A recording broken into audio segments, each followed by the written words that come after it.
the whistleblower has written an extensive complaint about. The hearing started with the chairman reading a social media post by the Deputy Attorney General Blanche, who is present today but not under oath, nor is that social media post under oath. So let me ask you, since you are under oath, in the complaint it says, Beauvais stated that DOJ would need to consider telling the courts, fuck you, and ignoring any such court order.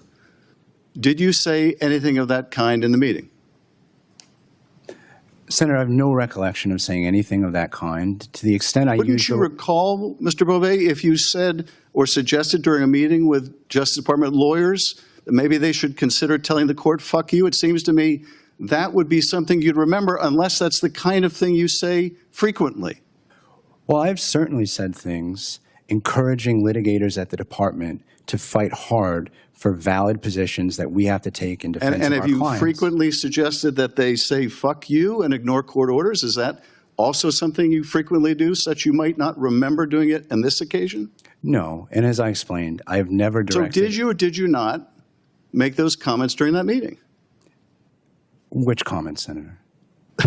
You really need me to repeat it? Did you suggest, as Mr. Ruvani wrote, that DOJ would need to consider telling the courts, fuck you, and ignore any such court order?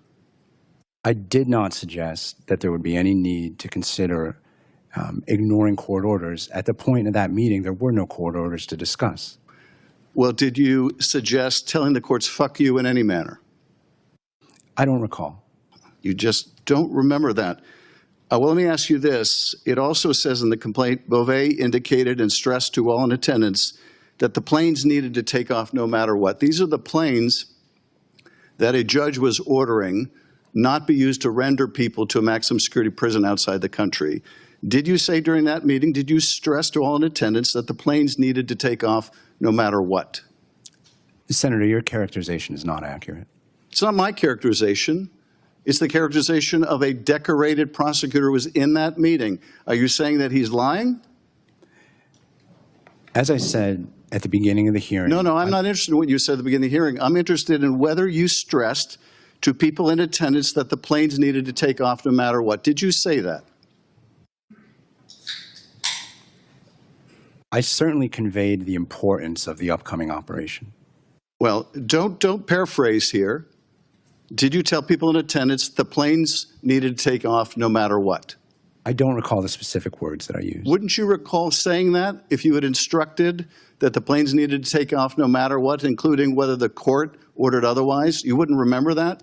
This is a mischaracterization, Senator. There were no court orders at this point. Well, there was a court order, wasn't there? No, wasn't there a court order by Judge Boasberg, if not in this specific case, then in related cases, that people not be sent out of the country until the court could rule? Wasn't there a court order?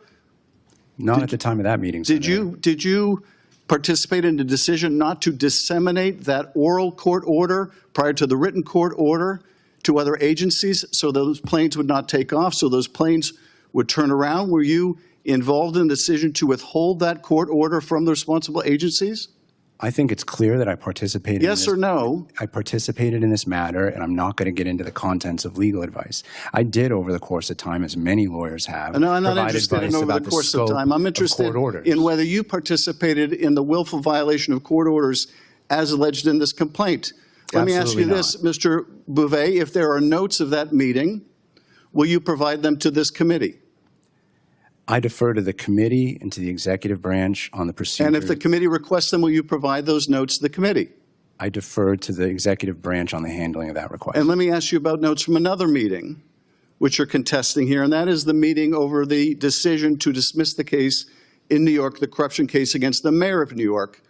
According to Ms. Sassoon, the U.S. attorney at the time, during the meeting with Adams' attorneys, where she described Adams' attorneys repeatedly urging what amounted to a quid pro quo, that you admonished one of the lawyers in the room to stop taking notes. Is that true? I don't believe I instructed that attorney to stop taking notes. I did remark on the fact that he was taking extensive notes, yes. And why did it concern you that he was taking notes of that meeting? Because at that point in the meeting, we were discussing who was responsible for media leaks, and I was making the point that only the prosecutors had created an extensive record that could support detailed leaks. And you were concerned, were you, that information about this potential quid pro quo might become public? Was that the concern?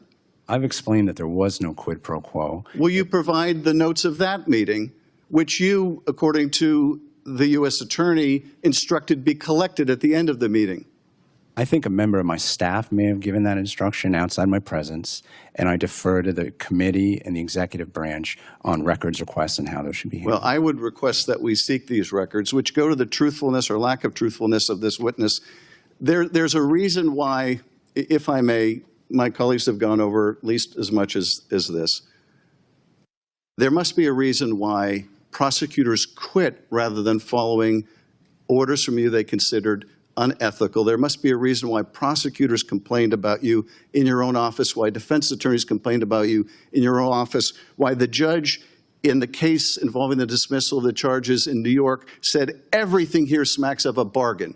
You testified earlier that the objective evidence overwhelmingly made it clear that it was not a bargain. That there must be a reason why everyone disagrees with you, Mr. Bouvet, and people feel it necessary to give up a job they love at the Department of Justice and quit because they won't go along with what they consider unethical and immoral orders from you. There must be a reason why that is so true of so many, and this court needs to get to the bottom of it. I yield back.